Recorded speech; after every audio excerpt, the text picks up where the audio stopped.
ஆணோ பெண்ணோ இப்போ இருக்கிற எல்லாருக்கும் ஒரு பெரிய பிரச்சனை என்ன தெரியுமா?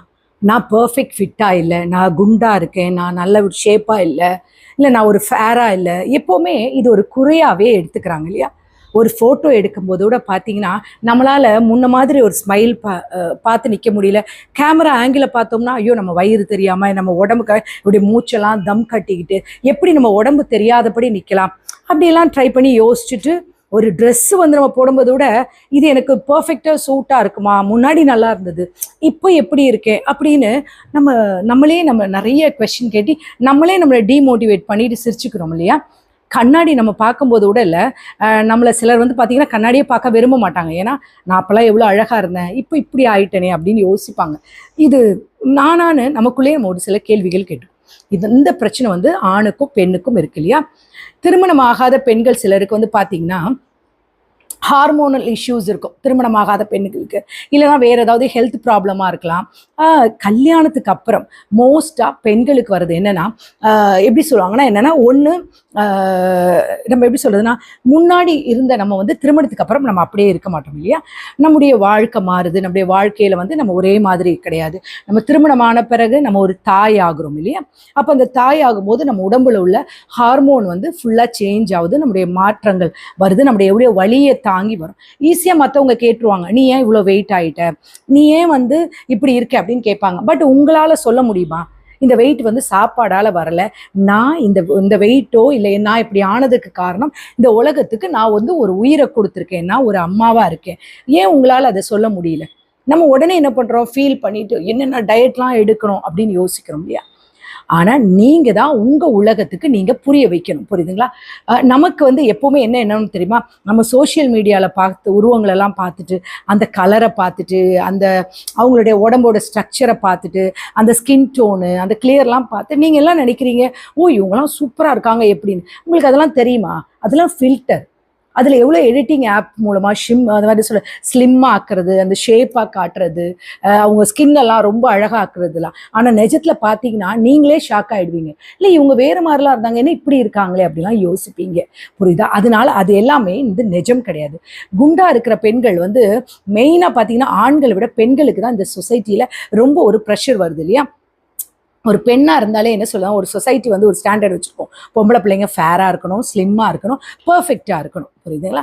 இன்னும் நம்ம ஒரு ரிலேட்டிவ்ஸ் அங்கெல்லாம் போனோம்னா, ஏதாவது ஒரு விஷயத்துக்குலாம் போகிறோம்னு வச்சுக்கோ, நம்ம பார்த்தோம்னு, இல்லை இன்னும் இவ்வளோ வெயிட்டாக இருக்க, இன்னும் குறைக்கலையா, கல்யாணம் ஆக போகுது, சீக்கிரமாக ஸ்லிம் ஆக, உடம்பை பார்த்துக்கோ, அப்படி இப்படிலாம் சொல்லி நம்ம எல்லாரும் முன்னாடியும் அவங்க நம்மளை ஒரு மாதிரி பண்ணுவாங்க.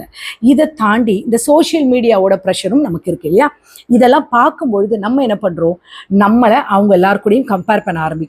பல பெண்கள் வந்து என்ன பண்ணுறாங்கன்னா, வெளியில் சொல்ல முடியாமல் உள்ளுக்குள்ளே ரொம்ப ஹர்ட் ஆகிட்டு ஒரு ட்ரெஸ் வாங்கும்போது கூட அவங்களுக்குள்ள ஒரு டிசப்பாயின்மெண்ட் இருக்கும், என்னால் இந்த அழகான ஒரு ஃப்ராக்கை போட முடியல, என் ஃபிட் இப்படி இருக்கே அப்படின்னு அவங்க யோசிப்பாங்க. பட் ஆனால் அவங்க ஃபிட்டுக்கு ஏற்ற மாதிரி அழகான ட்ரெஸ் வாங்கி போட்டு இன்னும் அட்ராக்டிவாக இருக்கலாம், அது அவங்களுக்கு யோசனை வராது, புரியுதுங்களா? சிலர் வந்து என்ன பண்ணுவாங்க, அப்படியே அடுத்தவங்க முன்னாடி சிரிச்சுட்டே போவாங்க, ஆனால் உள்ளுக்குள்ளே அவ்வளோ வேதனை வச்சுக்கிட்டே இருப்பாங்க. சரி நான் எப்படி இல்லையே, நான் பர்ஃபெக்டாக இல்லையே, நான் நல்லா இல்லையே, அவங்களாம் இவ்வளோ அழகாக இருக்காங்க. ஆனால் சிலர் பார்த்தீங்கன்னா நம்மள மாதிரியே குழந்தை பெற்றிருப்பாங்க, ஆனால் உடம்பு வந்து அவங்களுக்கு அப்படி இருக்கேன்னு யோசிப்பீங்க. பட் உங்கள் வெயிட்டு, உங்கள் ஷேப், உங்கள் நிறமோ, உங்களுடைய உருவமோ, உங்களுடைய என்ன சொல்கிறதுனா இம்பார்ட்டன்ட் விஷயம், உங்களுடைய வேல்யூவை வந்து டிசைட் பண்ணுறது கிடையாது, புரியுதுங்களா? அந்த வெயிட் ஸ்கெயிலில் இருக்கிற நம்பரை பார்த்துக்கிறது உங்களுடைய நம்பர் கிடையாது. நீங்கள் ஒரு டாட்டராக இருக்கீங்க, ஒரு மதராக இருக்கீங்க, ஒரு ஸ்ட்ராங் விமனாக இருக்கீங்கன்றதை நீங்கள் மறந்துடக்கூடாது, புரியுதுங்களா? சொசைட்டி வந்து உங்களை டிஃபைன் பண்ணவே முடியாது, நீங்கள் தான் உங்களை வந்து யோசிக்கணும், புரியுதா? அதை முதல்ல நீங்கள் மறந்துடக்கூடாது. வெயிட் லாஸ்னால் என்ன? சம்டைம்ஸ் என்ன பண்ணுவாங்கன்னா பியூட்டிக்காக பண்ணுவாங்க. நான் என்ன சொல்கிறேன்னா, வெயிட் லாஸ் நீங்கள் பண்ணுறதுன்றது பியூட்டி அது ஒரு பக்கம் இருந்தாலும், ஆனால் அதை விட முக்கியமாக நீங்கள் பார்க்க வேண்டியதுன்னா உங்கள் ஹெல்த்துக்காக, உங்களுடைய கான்ஃபிடென்ஸ் சம்டைம்ஸ் லேக்காக இருந்ததுன்னா அதை டெவலப் பண்ணுறதுக்காக, உங்களுக்காகவே நீங்கள் யோசிங்க, புரியுதுங்களா? ஒரு நாள் வந்துட்டு நீங்கள் உங்களை பார்க்கும்போது, வா இந்த ட்ரெஸ்ஸை வாங்கினேன், இது போடும்போது இன்றைக்கி நல்லா இருக்குது, பர்ஃபெக்டாக இருக்குது, என்னால் போட முடியுது, மோர் ஓவர் நான் ஹெல்த்தியாக இருக்கேன், நல்லா என்னால் வாக் பண்ண முடியுது, எங்கேயும் நான் டயர்ட் ஆகலை, நான் பிரிஸ்காக இருக்கேன், என்னுடைய ஒர்க்கெல்லாம் என்னால் வேகமாக பண்ண முடியுது அப்படின்னு நீங்கள் யோசிக்கணும். சில பேர் பார்த்தீங்கன்னா என்ன சொல்லுங்கன்னா டயட் எடுக்கிறேன்னு சொல்லிட்டு ரொம்ப கிராஷ் டயட் எடுப்பாங்க. சாப்பிடாம சிலர் வந்து சுடுதண்ணி மட்டும் குடிக்கிறது, சிலர் வந்து ஃபாஸ்டிங், இது சில பேர் வயிறு சாப்பிட்டு பட்னியோடு இருக்குது. இந்த மாதிரியெல்லாம் தயவுசெய்து இருக்காதீங்க. இது உங்கள் ஹெல்த்துக்கு பெரிய பெரிய இஷ்யூஸ் கொண்டு வரும். முதல்ல ஹார்மோனல் டெஸ்ட் பண்ணுங்கள். ஏதாவது உங்களுக்கு ஹார்மோன் இம்பேலன்ஸ் இருக்கா? சிலருக்கு பீரியட்ஸ் ப்ராப்ளம் இருக்கலாம், சிலருக்கு வந்து பிசிஓஸ் இருக்கலாம், அது தைராய்டு இருக்கலாம். ஸோ அதுவும் வந்து வெயிட் கெயின் ஆகிறதுக்கு ஒரு ரீசனாக இருக்குது. புரியுதுங்களா? நீங்கள் உங்களை மட்டும் பேம் பண்ணாதீங்க, நம்ம நிறைய சாப்பிட்டுட்டோம் இல்லை அதனால. அப்படி கிடையாது. சிம்பிளாக சொல்லட்டுமா, நீங்கள் மோஸ்ட்டாக டயட் எடுக்கணும்னு நினைக்கிறீங்கன்னா முதல்ல தேவையில்லாத ஜங்க் ஃபுட்டை கட் பண்ணிடுங்க. அதாவது நம்ம வீட்டில் சமையல் பண்ணிகிட்டே இருப்போம், இந்த டேஸ்ட் பண்ணுறோன்னே நிறையா பேரண்ட்ஸ் நிறையா எடுத்து சாப்பிட்ருவாங்க. அதெல்லாம் கட் பண்ணுங்கள். புரியுதா? பேக்கிங் ஐட்டமை கட் பண்ணுங்கள், சுகர் ஐட்டமை கட் பண்ணுங்கள், ஃப்ரைடு ஐட்டம்ஸை கட் பண்ணுங்கள், வெளியில் சாப்பிட்ற ஃபுட்டெல்லாம் மோர் ஓவர் கட் பண்ணிக்கோங்க. ஏன்னா நீங்கள் ரொம்ப பயங்கரமாக ஜிம்மிலலாம் அப்படியே ஹார்ட் ஒர்க்லாம் பண்ண வேண்டாம். லைட்டான ஒரு வாக், லைட்டாக கொஞ்சம் ஒர்க் அவுட்ஸ் பண்ணாலும் போதும், சரியாயிடும். சரி, சிலர் பார்த்தீங்கன்னா ரொம்ப ஸ்ட்ரெஸ் ஆர் கோவம் வந்துருச்சுன்னா கடகட நிறைய சாப்பிடுவாங்க, ஸ்வீட்ஸ் சாப்பிடுவாங்க. அந்த மாதிரிலாம் பண்ணுறதெல்லாம் தயவு செஞ்சு அவாய்ட் பண்ணிடுங்க. இன்னொரு முக்கியமான விஷயம் என்ன தெரியுமா, கட்டில் போடுறது நிம்மதியாக படுத்து தூங்கணும். அது ரொம்ப முக்கியம். நம்ம நல்லா தூங்கினாதான் நம்ம கரெக்டாக டெய்லி தூங்கணும்னா நம்ம கண்ணு கீழே கருவளையம் வராது, நம்ம ஸ்கின்னு நல்ல க்ளோ ஆகும், நம்முடைய வெயிட்டும் கண்ட்ரோல் ஆகும். ஏதோ ஒரு ஹார்மோன் வந்து நம்ம வெயிட்டை கண்ட்ரோல் பண்ணுறது நல்ல தூக்கம் தான். முதல்ல நீங்கள் உங்களுக்குள்ள ஒரு செல்ஃப் கேர் ஹேபிட் எடுத்துக்கணும். நல்ல தண்ணி குடிங்க, நல்ல உணவு சாப்பிடுங்க, நல்ல ரெஸ்ட் எடுங்க. இது நம்ம உங்களுடைய பாடி கொடுக்குற நீங்கள் ரெஸ்பெக்ட். புரியுதா? நீங்கள் டயட் ஒரு வேளை எடுக்கிறீங்க, சம்டைம்ஸ் எக்ஸசைஸ்லாம் ஃபிக்ஸ் பண்ணுறீங்க, ஏதோ ஒரு சூழ்நிலை வந்து ஸ்டாப் பண்ணிடும் இல்லையா? நம்ம எல்லாரும் என்ன பண்ணுவோம் தெரியுமா, ஒரு நியூ இயர் ஆரம்பிக்கும் போது என்னன்னா ஒரு ரிசல்யூஷன் பண்ணுவோம் தெரியுமா, நான் ப்ராப்பரா இந்த வருஷம் ஃபுல்லும் நான் ஜிம்முக்கு போவேன், நான் கரெக்டாக டயட் இருந்து எல்லாம் வைப்பேன், அப்படியெல்லாம் கிளீனாக பண்ணிடுவோம். ஆனால் என்ன ஆயிடுது, சம்டைம்ஸ் ஏதோ ஒர்க் ப்ரெஷர் இருக்கும், ஹவுஸ் ஒய்ஃபாக இருந்தால் நமக்கு வீட்டில் 1008 பிரச்சனை இருக்கும், இல்லை ஆஃபீஸ் ப்ரெஷராக இருக்கும், இல்லை ஆண்கள் பார்த்தீங்கன்னா வெளியே அவுட்டில் எங்கேயாவது அவுட் ஸ்டேஷனாக போக வேண்டியது. ஸோ ப்ராப்பர் ஃபுட்டு கிடைக்காது, அதனால ஒர்க் போக முடியாது, ஜிம் போக முடியாது, ஸோ டயட் கண்ட்ரோல் இருக்க முடியாது, அதனால அவங்க மிஸ் பண்ணிடலாம். பட் நீங்கள் மறுபடியும் ட்ரை பண்ணுங்க. ஏன்னா கன்சிஸ்டன்சின்றது ஒரு டஃப் தான். ஒரு நாள் மிஸ் ஆயிட்டானே நெக்ஸ்ட் டே ரீஸ்டார்ட் பண்ணுங்க, அவ்வளோதான், எதுவும் குறையாது. புரியுதா? எல்லாம் உங்க மைண்ட் செட் தான், நீங்க எடுத்துக்கிற முடிவுல தான் எல்லாமே இருக்கு. ஐயோ நம்ம இப்படி இருக்கோமே, இதை விட்டுட்டோமே, இதுக்கு முன்னாடி இப்படி இருந்தோம், இனிமே நம்மளால திரும்ப வர முடியுமா, இதெல்லாம் எதுவுமே யோசிக்காதீங்க.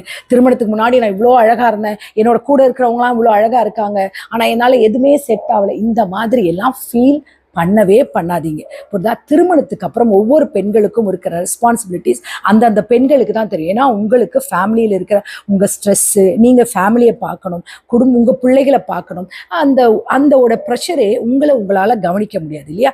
ஸோ பரவாயில்ல, ஒன்றும் பிரச்சனை கிடையாது. நீங்கள் ஸ்லீப் இல்லாத, உங்களுக்காக நல்ல தூக்கம் இல்லாமல் நீங்கள் நைட்டெல்லாம் வந்து குழந்தைகளுக்கு வேண்டியதெல்லாம் ப்ரிப்பேர் பண்ணுறது, மற்றவங்களை கவனிக்கிறது, எவ்வளோ டைம் ஸ்பெண்ட் பண்ணியிருப்பீங்க இல்லையா? ஒன்றும் கெட்டு போகல. டெலிவரிக்கு பிறகு நீங்க மிரர் முன்னாடி நின்று பார்த்துருக்கீங்களா? நம்ம வயிற்றுல அழகழகான ஸ்ட்ரெச் மார்க்ஸ் இருக்கும்ல, வெயிட் கெயின் ஆயிருப்போமா, டயர்டான ஒரு ஃபேஸ் இருக்கா, அந்த நேரம் ஒரு சைலண்டா நமக்குள்ள வருது இல்லையா, என்னடா இது நான் இப்படி ஆயிட்டனே, என் வயிறு இப்படி ஆயிடுச்சு அப்படின்னு யோசிக்கிறோங்க. சொசைட்டி என்ன சொல்லும், முன்னாடி நீ ரொம்ப ஸ்லிம்மா இருந்த, இப்போ என்ன ஆயிடுச்சுன்னு கேட்கும்ல. அந்த வார்த்தைக்கு ஆல்ரெடி டயர்டா இருக்கிறவங்க மனசு இன்னும் அது உடைக்கும். ஆனா ஒரு விஷயம் மட்டும் உங்களுக்கு தெரியுமா, இந்த பாடி, இந்த மாற்றம் உங்களுக்கு ஒரு புதிய வாழ்க்கையை உருவாக்குனதுக்கு அந்த தழும்புகள் தான் அதுன்றது நீங்க மறந்துடக்கூடாது. நீங்க குண்டாகலை. நீங்க ஒன்னே ஒன்று மட்டும் கான்ஃபிடென்ட்டா வச்சுக்கோங்க, திருமணமான பெண்கள் எல்லாருக்கும் நான் சொல்றேன், நீங்க குண்டாகலை, நீங்க ஒரு உயிரை இந்த உலகத்துக்கு கொடுத்துருக்கீங்க. இந்த ஸ்ட்ரெச் மார்க்ஸ் எல்லாம் நம்மளுடைய ஃப்ளாஸ் கிடையாது, இது நம்மளுடைய ஸ்ட்ரென்த்தோட சிக்னேச்சர். புரியுதுங்களா? இனிமே நீங்க மிரர் முன்னாடி நின்றுட்டு உங்களை நீங்க வெறுக்காதீங்க. நான் மாறிட்டேன்னு சொல்லாதீங்க, நான் இன்னும் ஸ்ட்ராங் ஆயிட்டேன்னு சொல்லுங்க. உங்களுடைய அழகை பார்த்து நீங்களே எம்ப்ரேஸ் பண்ண கற்றுக்கோங்க. ஒரு நாள் உங்கள் குழந்தை உங்களை பார்த்து சொல்லணும், எங்கள் அம்மா ரொம்ப ஸ்ட்ராங் அப்படின்னு சொல்லணும். அந்த நாளில் நீங்கள் வந்து நான் எவ்வளோ தடியாக இருக்கேன், நான் எப்படி கலர் இல்லாமல் இருக்கேன் அப்படிலாம் அந்த குழந்தைக்கு முக்கியம் கிடையாது. எங்கள் அம்மா எவ்வளோ ஸ்ட்ராங், அதுதான் அந்த குழந்தைக்கு முக்கியம். புரியுதுங்களா? உங்கள் உடம்பு பர்ஃபெக்டாக இல்லாமல் இருக்கலாம், ஆனால் அது ஒரு மிராக்கிள். அதை யாரு கூடயும் கம்பேர் பண்ணாதீங்க. யாரு கூடயும் வந்துட்டு என்ன சொல்லுங்க, வெறுத்துட்டு இருக்காதீங்க. புரியுதுங்களா? அதை எப்பவும் ப்ரைஸ் பண்ணுங்க. உங்கள் பாடியை நீங்களே சந்தோஷமாக பாருங்கள். இந்த உலகத்தில் ஒரு உயிரை கொண்டு வந்து கொடுக்குறீங்க, ஒரு வழியை தாங்கி ஒரு ஒரு உலகத்துக்கு ஒரு உயிரை கொடுக்குறீங்கன்னா அந்த சக்தி பெண்களுக்கு தான் இருக்குது. புரியுதா? உங்களுடைய ஸ்டோரி எல்லாம் உங்களுடைய ஸ்ட்ரென்த்து, உங்களுடைய பெருமை. அதை மறந்துடக்கூடாது. புரியுதுங்களா?